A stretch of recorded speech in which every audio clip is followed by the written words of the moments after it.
Hello everybody and welcome to today's video. Today I want to share with you a desert terrain that I made for tabletop games as well as for decoration in the form of a diorama.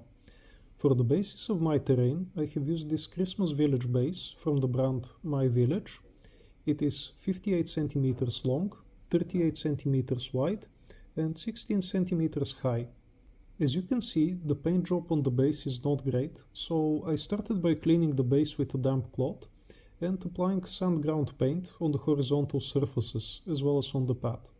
After that, I spray painted the entire terrain with a matte coyote paint and afterwards I dry brushed it with a matte sand yellow paint.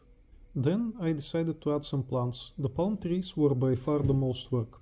I ordered them online for cheap and they weren't the best quality, so I had to paint their trunks in order to make them look more realistic.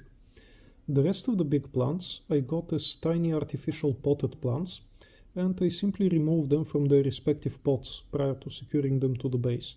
In the end, I added some dried grass tufts to complete the look. Before starting work on the model, I already had a rough idea of what I wanted to make out of it, and that is a military fortification. But I also wanted to keep it flexible, which is why the holes underneath the palm trees are significantly bigger than they should be.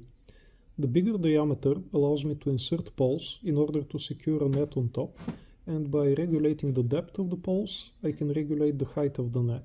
In order to make the poles, I used these sticks and I painted them with a watered down matte leather brown paint and a watered down matte medium grey paint. Each of these poles has a small hole on one end where a palm tree can be inserted. This is what the terrain looks like without fortifications. And this is the fortified variant. All of these modifications can be put on and off depending on what look I want to achieve.